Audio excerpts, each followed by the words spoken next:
According to the MBTI manual, ESFPs make up 8.5% of the population, making this type the sixth most common of 16 in the U.S. population.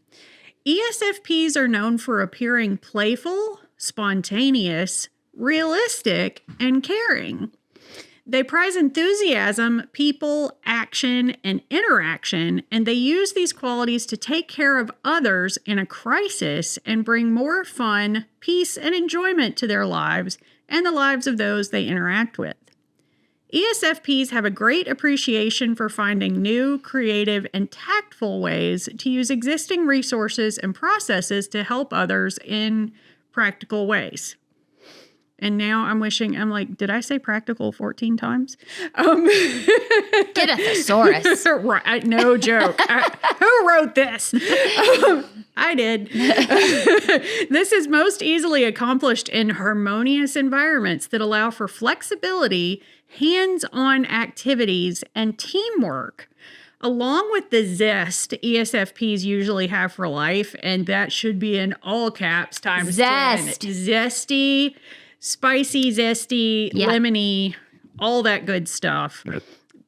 They also tend to have a love and appreciation of possessions, from clothes to cars to other favorite items. As family members and friends, ESFPs are typically fun-loving, energetic, and playful, in addition to being warm and good at performing practical caretaking needs for their loved ones.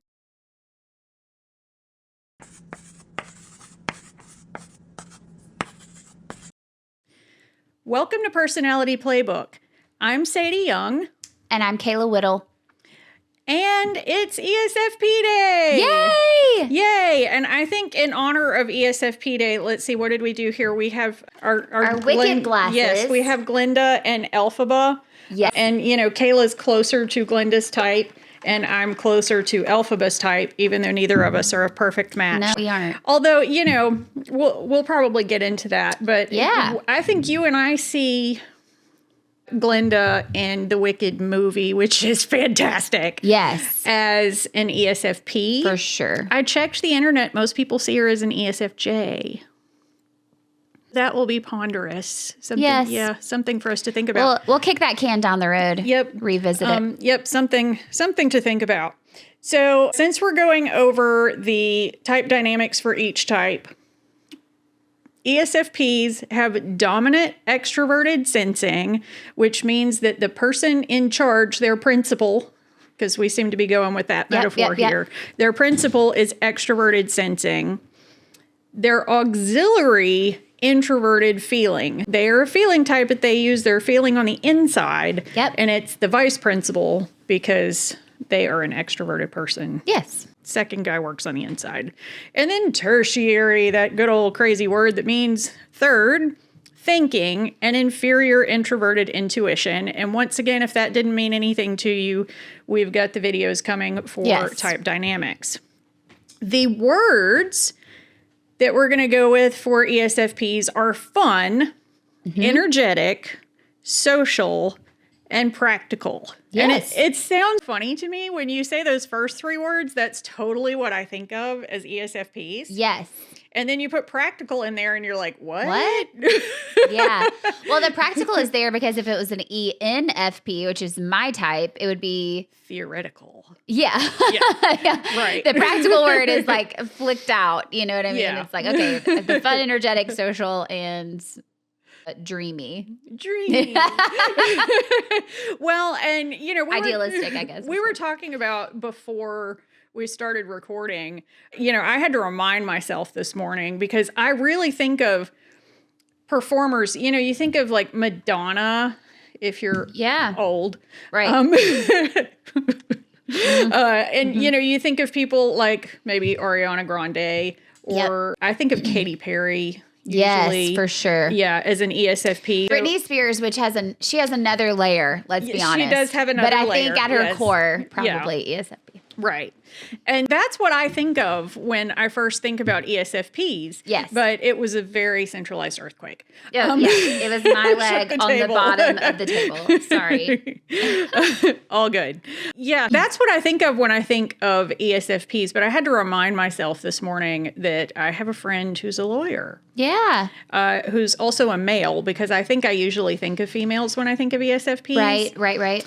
But it's definitely a performer type. These are people, and a live performer type. Yeah. I would say like the word captivating comes to mind. Yeah. Like sparkly, captivating people, right? But it's a different sparkle than ENFP sparkle. Yes.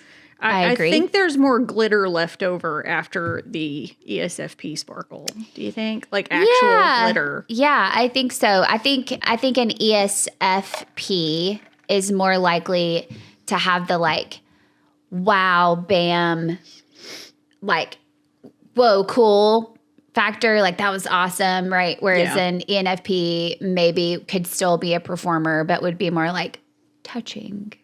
Gotcha. Maybe a little bit. Yeah. I don't know. It's a little bit less. If I don't stop hitting this table, sorry. You wouldn't notice that you did it if it weren't for the fact that there's ice in my cup and you can hear it knocking around. Maybe I'll just hold It's revealing how clumsy I am.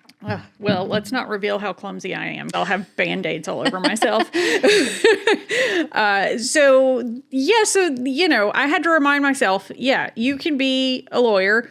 And, you know, I started thinking about there's an exploration piece. That's good. Yeah. That goes with ESFP. So, the friend of mine that's a lawyer has always loved to travel with his groups of friends. Mm-hmm. And that's very extroverted sensing. Yes. Is to experience the outside world. Yep. And being that they're ESFs, they're going to want to do that with friends and have those, experiences. Right. And they're also meeting new people. Yes. Which is something that on vacation, I'm going to be real proud of myself if I do that. And ESFPs are going to probably go out with that purpose in mind. They probably have friends everywhere they go. Right. And if they don't, they'll make one. Exactly. Yeah. Yeah. It can be a lot about that experience of the outside world and, being people focused in that way. I think the word that stuck out to me the most when I was reading that initial description was there's some form of the word playful over and over and over and over and over again. Yes. They like to make everything fun. Yes. And might I add, will get a little frustrated if they anticipated something being fun and it's not fun. Do you have an example of that? Yeah. So like I have an ESFP in my family and she will be like, oh, we're all going to play this game and it's going to be fun. And for the most part, like there's a lot of extroverts in my family, it probably is going to be really fun, right? Yeah. But, I can remember one time where everybody was kind of like, meh, we're good. Let's just hang out. Let's chill. And it was like, but I bought all of these things for us to have fun. And look at all these, like, put on your Hawaiian luau. You know what I mean? Like, It was like, we wanted to make it fun. Yeah. Yeah. Well, and, that's one of those things where they probably realize, like, if they tried to do that in my family, we'd be like, we're not changing clothes. Yeah. We're not putting, if you want me to put a lei on top of what I'm wearing, that's fine. The word Hawaiian shirt just made me go, what? What? What? Yeah. No, it's interesting because it almost like it comes across like in that way. I don't want that to get cross-contaminated with being overly idealistic. Sure. It's just that they really want things to be fun and enjoyable. Yeah. And for the group for the whole group to enjoy it. Yes. Does that make sense? Yeah. Different from like, oh, everything's going to be perfect. Right. And more like, this will be fun. Yeah. And we should all do it because we will have fun together. Yeah. It's not necessarily about every single detail being perfect. It's about everybody doing something together that's fun. Yes, for sure. And and so, for different people, different things are fun. Yeah. I've always been the person that, and I think I'm maybe better about this now than I used to be, but ESFPs being almost opposite of INFJs. Oh, yeah. Mm-hmm.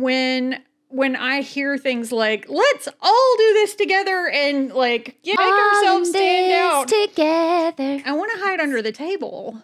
I'm like, you want me to what? My ISTJ husband would agree. He finds a reason to walk outside. But that's probably really bothersome to ESFPs because they're going, I know this is fun. And I'm sitting here going, to you. Right. Right. To me, it's nightmare. Yeah. You should do this. You should do that. And You I'm should like, do this. It's like, I'm not you. I'm like, is there a cat that I can pet? Yeah.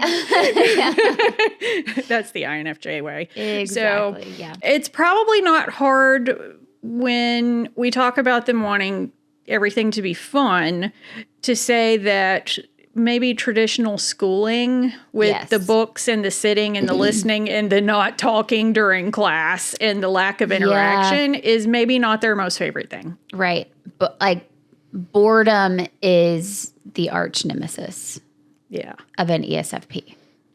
Well, right? Yeah. And I would imagine anything that's not interactive is going to get boring pretty fast. Yeah. Which is why they jump from one fun thing to the next. Yeah. In a lot of ways.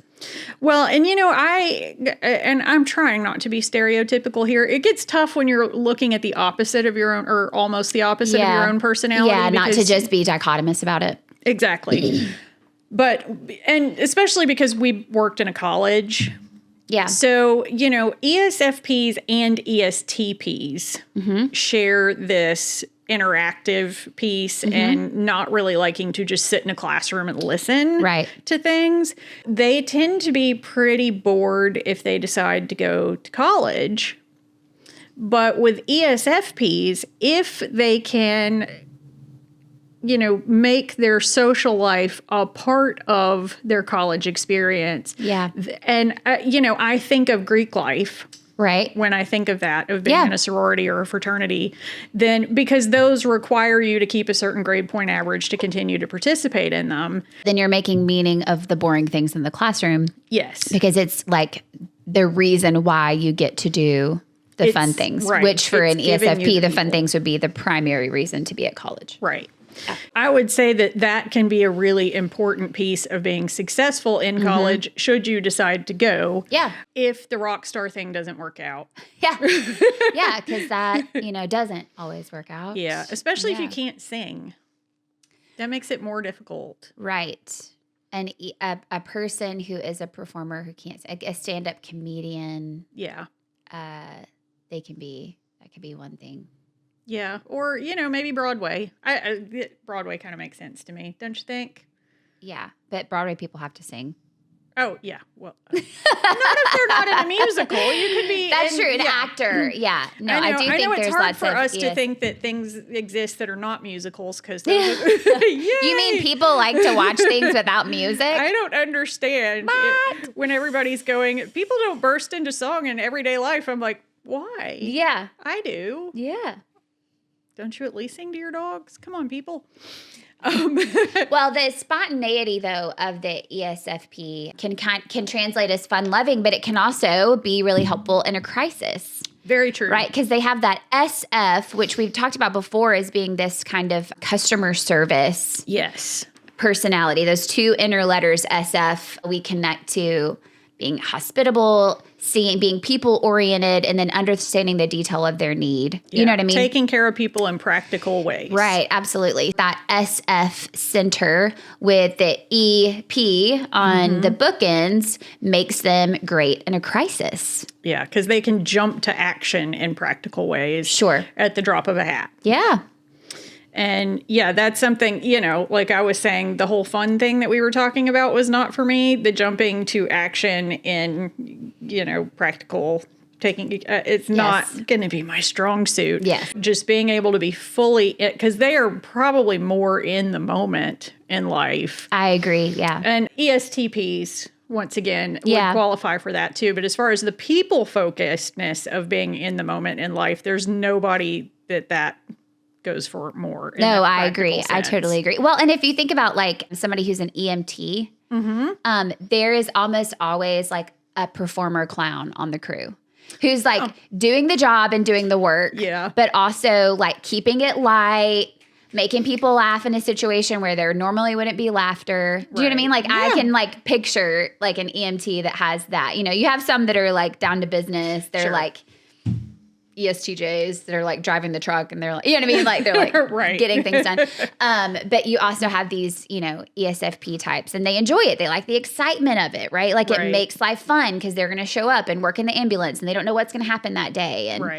well, and they'd really need that entertainment piece in between to keep from getting bored when there's not, because much of like being a firefighter or an EMT is waiting for something to happen. Yes. That part they don't like. Yes. Yeah. You got to keep everybody happy. And keep things fun in between. Yeah, for sure. There's definitely a, like, believe it or not, I think like a performer piece and all of that. Yeah. You know, that help people from spinning out in their trauma and saying like, hey, like, look at that. That's crazy. Yeah, you can find a way to laugh even when there's not a whole lot of things to laugh about. Yeah, I saw this really funny video of this grandma who fell down the stairs. It doesn't sound funny at the beginning. Just bear with me. She fell down the stairs and her head hit the drywall hard that she made a hole in the stairs. And she was carrying gifts down to set them out like around the Christmas tree.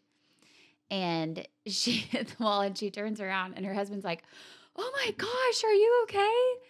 And she goes, I guess Santa's not coming.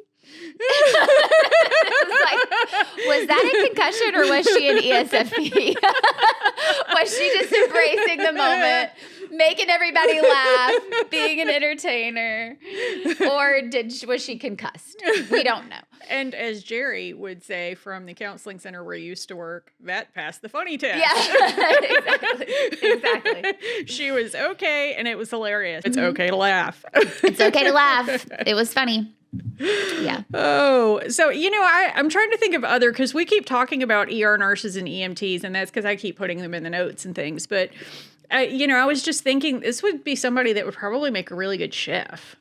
Yeah, I think so. You know, there's like high pressure environments and food is largely a last minute kind of situation. And then you have your chefs who are task oriented and your chefs that are people oriented, right? You have the people that do the prep and then you have the people who do the last minute, you know, and get into the rush of making sure that things are getting done and going out on time. Right. And then also being able to inject that humor.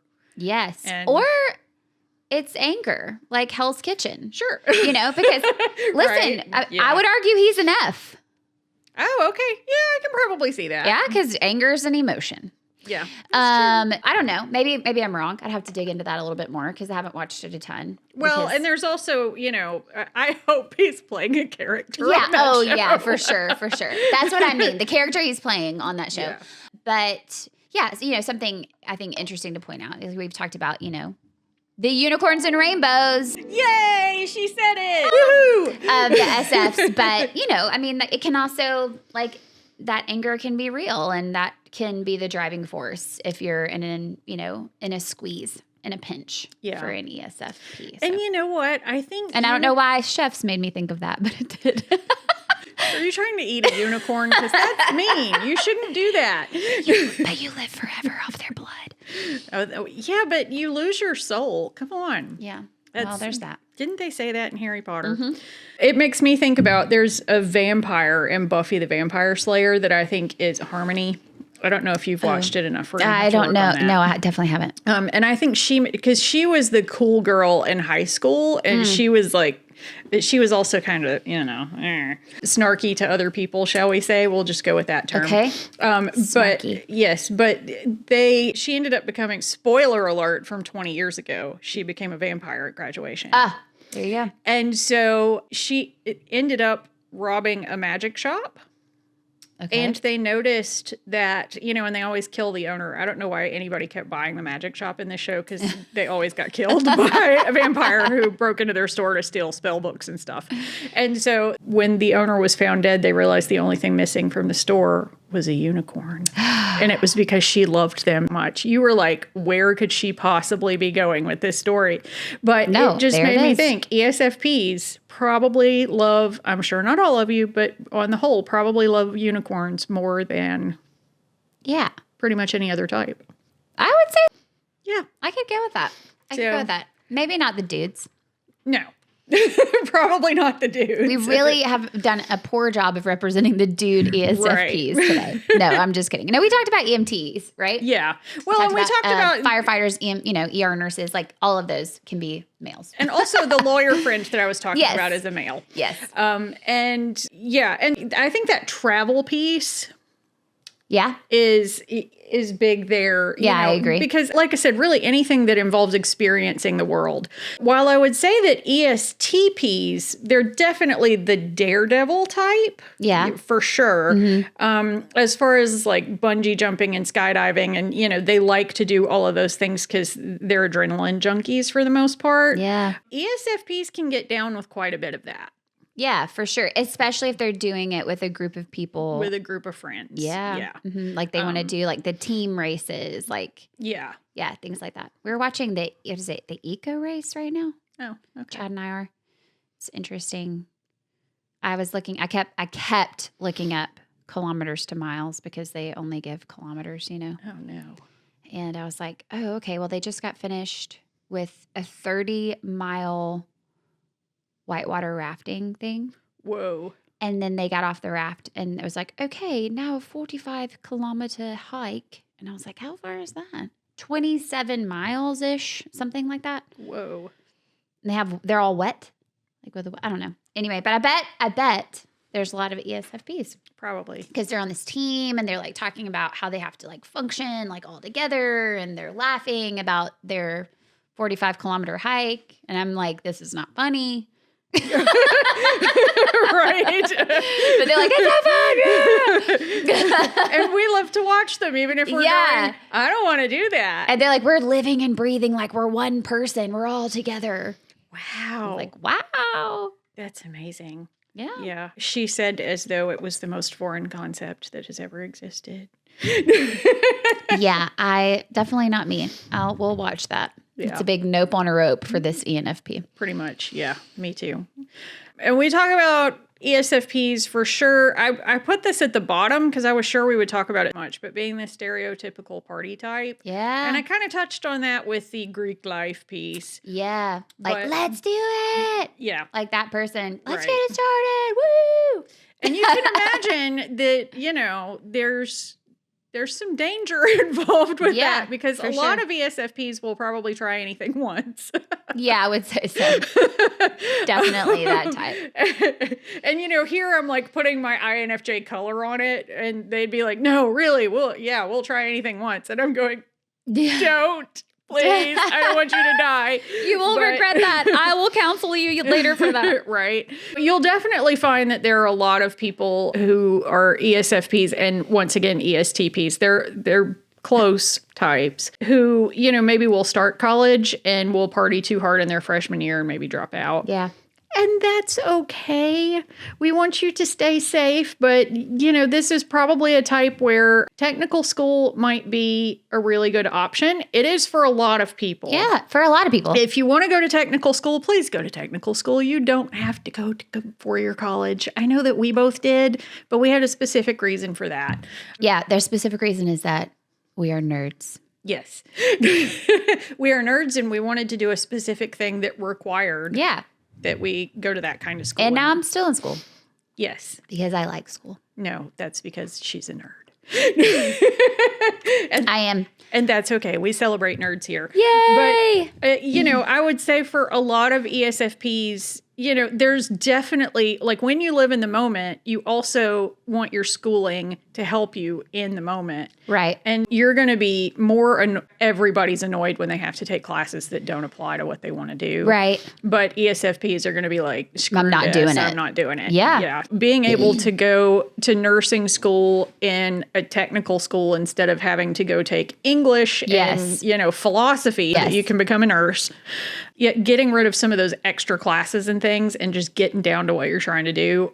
And also because they may end up wanting to do something that, like cosmetology, that's very hands-on in the moment, taking care of people, welding, all of those, all of those hands-on things. There's much more of that at technical schools than there are at four-year colleges. I'm not trying to say you shouldn't go to a four-year college, but I don't want you to feel bad if it's not your cup of tea. Yeah. Well, and I think it's interesting too. It's like some of this, we see things as like a necessary evil, like, oh, well, I had to take, art appreciation or, whatever the class is. And I was like, why in the world do I have to take this class? And we all ask those questions. Like every type, I think, asks those questions. But the ESFP is the one that's going to be like, you don't have to go do something different. Right. Do you know what I mean? Like, yeah. And you absolutely do not. Like, don't, like, you know what I mean? Like, right. if you don't want to, don't do it. If they're in that class, the clock will tick slower for them than it will for the rest of us. Yeah, where they're literally ready to peel their eyeballs out. Every second has been 7 minutes. Yes. And why am I still in this room? Yeah. I think that's important to say. I agree. So, yeah. But yeah, ESFPs, awesome people. It always surprises me that there are many of them. It does me too. I was actually, when you read that, the 6th most common type. Yeah, that's 8.5% of the population. Yeah. That surprises me because I don't feel like... I mean, look at it on our cup. Oh, yeah. I need reading glasses to read that. But it's on there somewhere. Yeah, you can see our cups have both lipstick and a type table on the back of them with our pie chart. So we will definitely show you that percentage on our little type chart that we have. Right here. Very cool. But yeah, I don't feel personally, and much of this has to do with the circles that you run in, because while ESFPs can certainly be counselors, they're probably more likely to be social workers, I would think. Yeah, I think because that's more practical and, like getting into a home would be more up the alley of an ESFP. Sure. We didn't have a lot of them at the counseling center. Yeah. We didn't have any of them at the counseling center that I can think of. No. But yeah, personally, I know a lot more INFJs, which is the least common type, than I do ESFPs. Yeah. But yeah, again, but I think out different. in the world, and I'm not. They are. They're I'm here. I'm with my dogs. Yeah. One of which is an ESFP, by the way. Yeah. We were going to invite her, but she just likes to party too much. She's too much. Yeah. She's a miniature pincher. I'll just tell you that. Maybe we'll pop in some video of her crazy. She likes to dance. I think that gives us a pretty good start. Yes, absolutely. On ESFPs. ESFPs. Yay. And we hope that you will join us for the next video. We're pretty close to wrapping up. We just have one more SF type to do. Yes. And then we will be moving on to the NTs after that. It's time to cue the ninjas. Yay. Yay. And we will see you next time. Thank you for watching. Adios. Bye.